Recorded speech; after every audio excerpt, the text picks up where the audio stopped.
इससे पिछले दिन हम योग की गहराई के विषय में चर्चा कर रहे थे।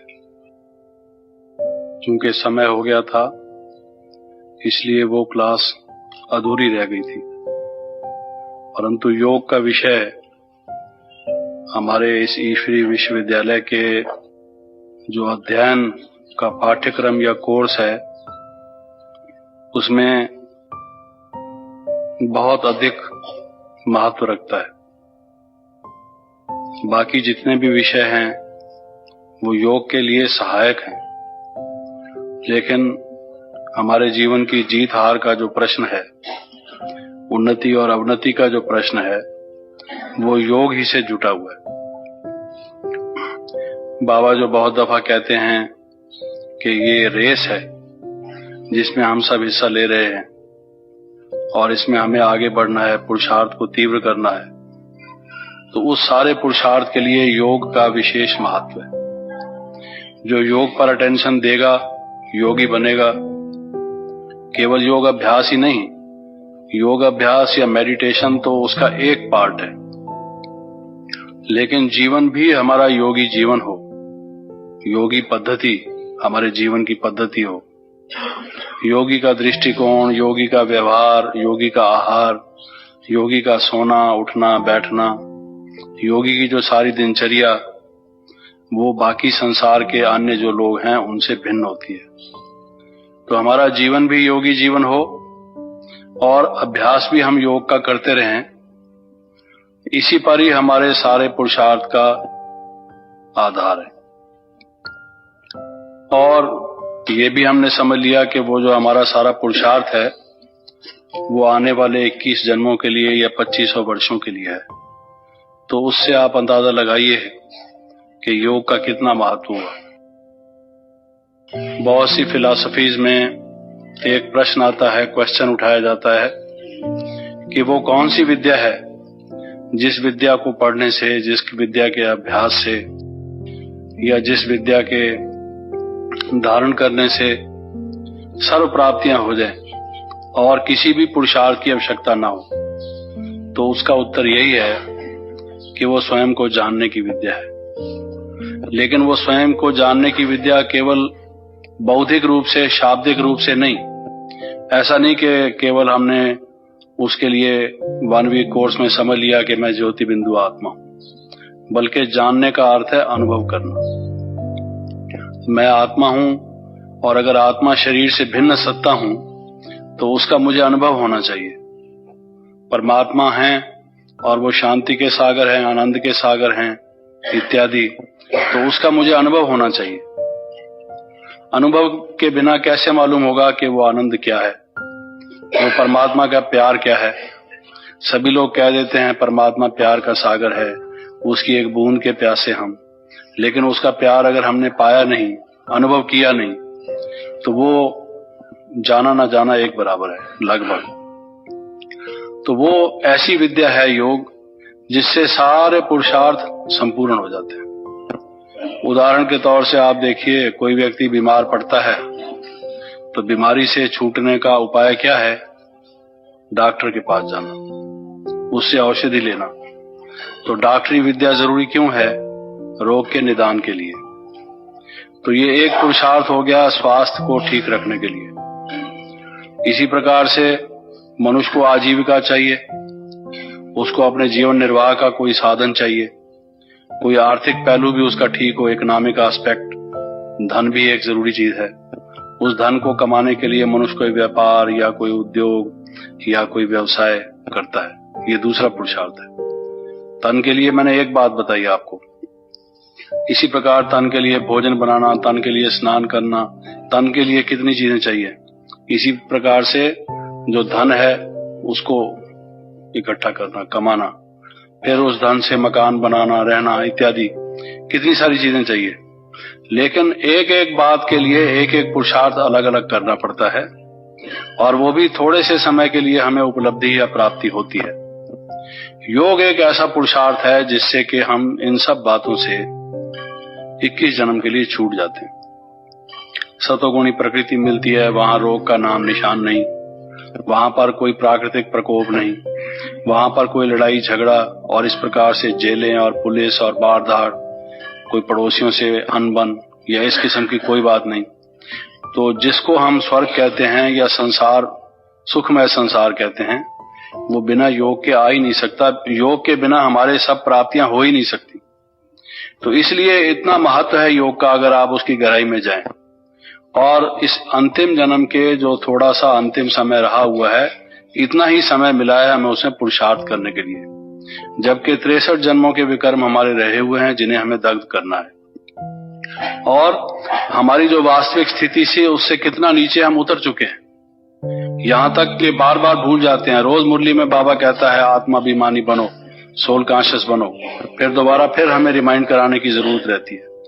थोड़ी देर बैठते हैं, रिकॉर्ड बजता है, ट्रैफिक कंट्रोल होता है, अभ्यास में बैठते हैं, अनुभव करते हैं, जैसे ही वो खत्म हुआ फिर अपने वो बॉडी कॉन्शियसनेस में आ जाते हैं। ऐसी हमारी हालत है। और संस्कार हमारे, हम समझते हैं कि भाई क्रोध या घृणा या द्वेष हमारा पीछा छोड़ गए, लेकिन कोई परिस्थिति ऐसी आ जाती है फिर आ जाते हैं, मालूम ही नहीं पड़ता ये कहां थे। हमने तो सोचा कि ये दुम दबा के भाग गए, लेकिन फिर आ जाते हैं। वो तो केवल छिपे हुए मात्र थे और मौके के इंतजार में थे। जैसे ही उनको मौका मिला फिर वो सामने आ गए। तो ये सारी चीजें इस थोड़े से समय में करना, उसके लिए योग ही मात्र एक साधन है। इसलिए योगी बनो, योगी बनो, योगी बनो, ये बाबा की हर मुरली में आता है। इस पर अगर हम ध्यान नहीं देते तो समझो कि हम अपने को एक धोखे में रखते हैं, अंधेरे में रखते हैं, गलती में रखते हैं। आप कितनी बातें सुन लें, समझ लें, लेकिन करें नहीं ये योग का अभ्यास, तो पहुंचेंगे कहां? मंजिल पर तो पहुंचेंगे नहीं।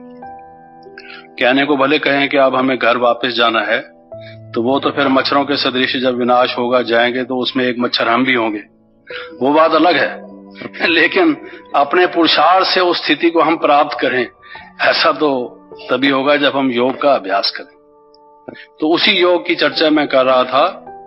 उसके लिए मैं बता रहा था कि जो आत्मा की शक्तियां हैं, इच्छा शक्ति है, विल पावर है, वो कितनी स्ट्रांग हो। जैसे कोई आदमी पानी के बिना तड़प रहा हो, मछली के लिए जैसे कहते हैं कि वो जो मीन है वो जलबिन कैसे तड़पती है, तो उस शिव बाबा के मिलने की हमें इतनी इच्छा हो कि हम उसके बिना रह ना सकें। संसार में प्यार के कितने किस्से हम सुनते हैं, लेकिन हमारा मन शिव बाबा के प्यार से इतना विभोर हो जाए कि बस अब हमारे जीवन का जो अगर लक्ष्य है, जो किसी की प्रायोरिटी लिस्ट होती है कि पहले ये करना है काम, फिर ये करना है, फिर ये करना है, महत्व के अनुसार व्यक्ति अपनी प्रायोरिटी बनाता है। तो हमारे जीवन में एक ही धुन सवार हो, एक ही लगन हमें लगी हुई हो, एक आग हमारे अंदर लगी हुई हो जो बुझाए भी ना बुझे, एक कसक, एक तड़प हमारे जीवन में हो कि शिव बाबा का मैं हूं, मैं योगी बनूंगा। और वो योग की मेरी क्या पराकाष्ठा होगी, कैसी मेरी स्थिति होगी, किस प्रकार से आनंद में मैं रमा हुआ हूंगा, क्या मुझे चाहिए, वो इतनी तीव्र प्यास हो, तभी लगन में मगन होने की बात आती है।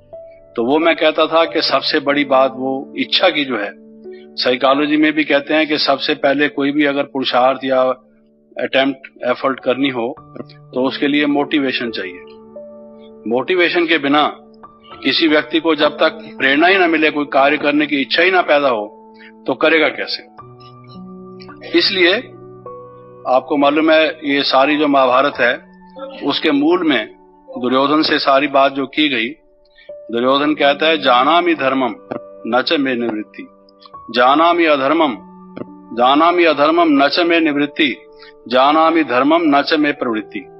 कहता है धर्म क्या है वो मैं जानता हूं, मुझे भी मालूम है धर्म किसको कहते हैं, लेकिन मेरी प्रवृत्ति ही नहीं, इच्छा ही नहीं होती धर्म को करने की। धर्म क्या है, अधर्म क्या है, राइट क्या है, रॉन्ग क्या है, कर्म क्या है, विकर्म क्या है, इतनी समझ मुझे भी है, लेकिन मैं बुरा अधर्म को छोड़ूं उसके लिए भी मेरी इच्छा नहीं होती, और धर्म को करूं उसके लिए भी मेरी इच्छा नहीं होती। करूं तो करूं क्या? ऐसी हालत जब बीमार की हो जाए तो क्या नतीजा निकलेगा उसका? तो सबसे पहले जो हमारी जैसे मैग्नेट खींचता है लोहे को, लोहा खींचा हुआ जाता है मैग्नेट की तरफ, तो योग हमारा फटाफट लगेगा, इतना कशिश होगी। शिव बाबा तो हमें खींच रहा है, लेकिन हम में जंग लग चुका है, हम खिंचाव उसमें, उसके प्रभाव शक्ति के क्षेत्र में हम उसके प्रभावित हो नहीं रहे। उसका कारण यह है कि जो माइंड का ओपनिंग है, जिससे मन खुले, मन के भी द्वार हैं, मन की भी खिड़कियां हैं, मन के भी ओपनिंग वेज हैं, तो एक्सपोजर है।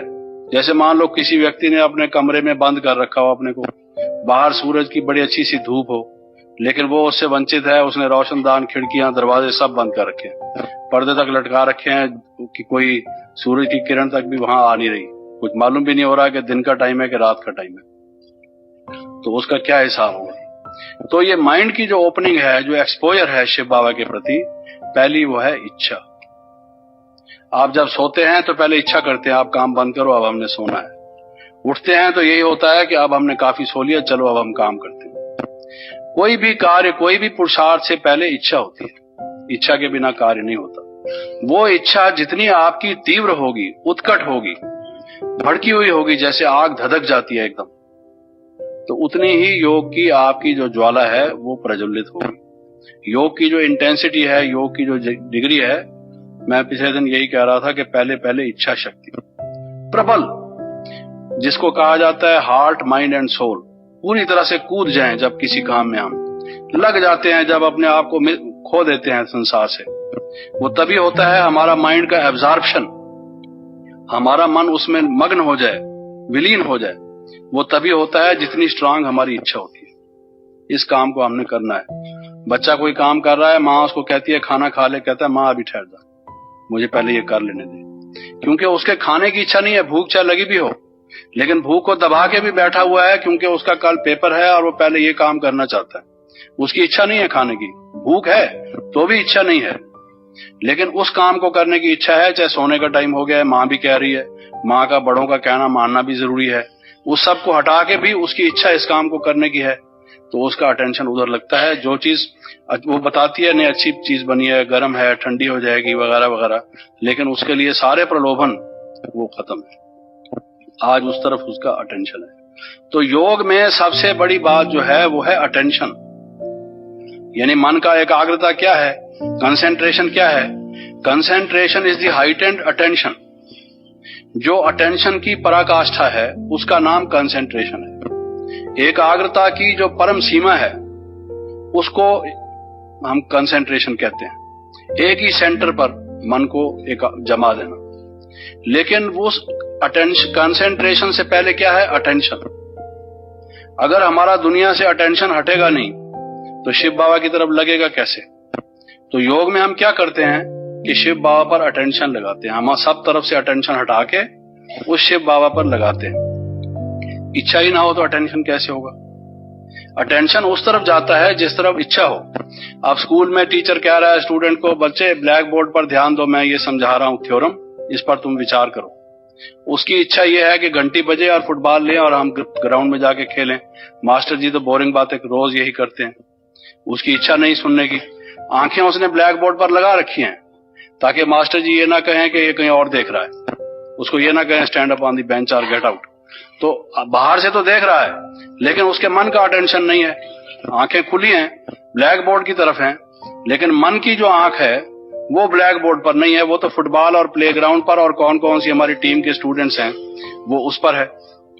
अटेंशन उसकी उधर है। तो वो अटेंशन क्यों है, क्योंकि इच्छा उसकी खेलने की है, इच्छा इस वक्त पढ़ने की है नहीं। तो इच्छा के पीछे पीछे मनुष्य चलता है। आप यहां क्यों आए हैं, क्योंकि आपकी इच्छा थी कि आप भट्टी करें, उससे आपकी उन्नति होगी। तो व्यक्ति जो चलता है वो इच्छा के पीछे चलता है।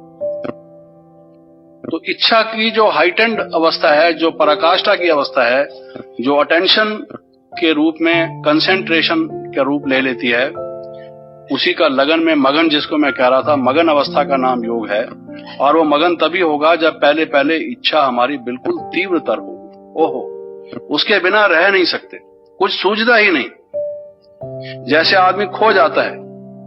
वो पहली पहली चीज हमारी चाहिए। दूसरा मैंने कहा था संकल्प शक्ति। संकल्प बड़ा तीव्र चाहिए। जो कहते हैं भाई किसी इरादे का पक्का जिसको कहा जाए, हमारा जो इरादा है, हमारा जो ख्याल है, हमारा जो संकल्प है वो अटल हो। दुनिया की कोई भी बात आ जाए, नेपोलियन को कहा गया, उसने कहा कि ये तोपे पहाड़ी पर चढ़ा दो, उन्होंने कहा ये इतनी भारी तोपें पहाड़ी पर कैसे चढ़ेंगी? कहता है impossible is a word in the dictionary of fools. ये ले जाओ तोपें ऊपर। ये कमांडर का हुक्म है, तुम ये क्या कहते हो कि तोपें नहीं जा सकती?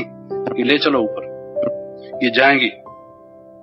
इसलिए उसने क्या कहा कि impossible is a word in the dictionary of fools. मेरी डिक्शनरी में इम्पॉसिबल का शब्द नहीं।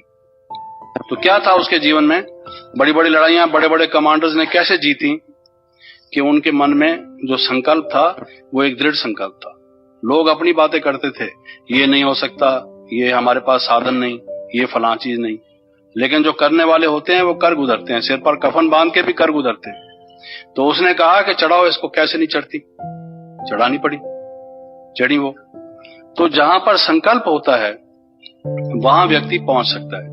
और आपको बताया गया है कि जो योग है वो योग क्या है? जैसे बाबा ने कहा कि योग लगन में मगन होने का नाम है, वैसे योग की दूसरी व्याख्या बाबा ने क्या की? योग यात्रा है। योग एक यात्रा है। जैसे यात्रा में कोई व्यक्ति बस पर चढ़कर, गाड़ी पे चढ़कर, किसी भी साधन से या पैदल जाता है किसी स्थान पर, ये सोचकर कि वो परम पवित्र हो जाएगा, परम पवित्र के संपर्क में, संसर्ग से पवित्र हो जाएगा, इस भावना से जाकर चल के जाता है। ये यात्रा ऐसी है कि हम मन से चल के जाते हैं। शरीर हमारा यहाँ होता है, मन हमारा परम धाम में पहुंच जाता है, जो परम तीर्थ है, जहां पर शिव बाबा साक्षात स्वयं विराजमान है। वो तो कोई हो गया पुराना, भाई चलो वो कहते हैं जी रामेश्वरम में जाओ, यहाँ पर राम जी ने शिव पर लोटा चढ़ाया था कि नहीं चढ़ाया था वो तो अलग बात रही, लेकिन चढ़ाया भी हो तो चढ़ाया था वंस अपॉन ए टाइम। लेकिन वहां पर जहां पर शिव बाबा स्वयं साक्षात विराजमान है, जहां अपवित्रता का नाम निशान नहीं, जहां शांति ही शांति है, जहां अपवित्र आत्मा का प्रवेश ही नहीं, उस परम धाम से और कोई अधिक ऊंचा तीर्थ हो सकता है? तो मनुष्य को यात्रा करनी चाहिए तो वहां की करनी चाहिए। तो बाबा क्या कहते हैं कि योग एक यात्रा है। वो तन से जाते हैं, मन फिर भी उनका खाने पीने में लगा रहता है, बल्ले और पकौड़ी और ये सब चीज में। तो नाम यात्रा का होता है। आजकल यात्रा भी जैसे जैसे हर एक चीज की यात्रा भी मॉडर्न टाइप की हो जाती है। वीडियो खोज में जाते हैं फिल्में देखते हुए और वहां जाके खाने पीने में लगे रहते हैं। थोड़ा सा ये है कि change off season, change of place हो गया, और कोई और पर्पस तो होता नहीं। लेकिन ये यात्रा है। इस यात्रा में इतनी दूर परम धाम आप पहुंचेंगे कैसे? संकल्प से। अगर आपका संकल्प तीर नहीं होगा, तेज नहीं होगा, जैसे बंदूक की गोली आपने बहुत दूर फायर करनी है, आपका जो टारगेट है बहुत दूर है, तो गोली की अगर स्पीड और गोली की स्ट्रेंथ अगर वो इस ढंग की नहीं होगी कि उतना पार करके ठिकाने पर जाके लगे, तो वो बंदूक तो बेकार है, वो तो खिलौने के काम आ सकती है, लड़ाई के काम तो नहीं आ सकती। तो इसलिए वो संकल्प जो हमारा है वो कितना तेज होना चाहिए। किसी ने कहा है कि दूरी कई प्रकार की होती है। एक होती है दूरी मकाम, यानी आप रहते हैं मद्रास में और दादी जी रहती हैं मधुबन में, ये जो फासला है this is distance of space. ये उनका मकान यानी उनके रहने की जगह दूसरी जगह है, आपका जो स्थान है वो दूसरी जगह है। तो ये स्थानों का जो फर्क है, डिस्टेंस का फासला जो है, ये है दूरी मकान। शिव बाबा परम धाम में और हम यहाँ, तो ये दूरी है। ये दूरी पार कैसे हो? सिवाय संकल्प के ये दूरी पार नहीं हो सकती।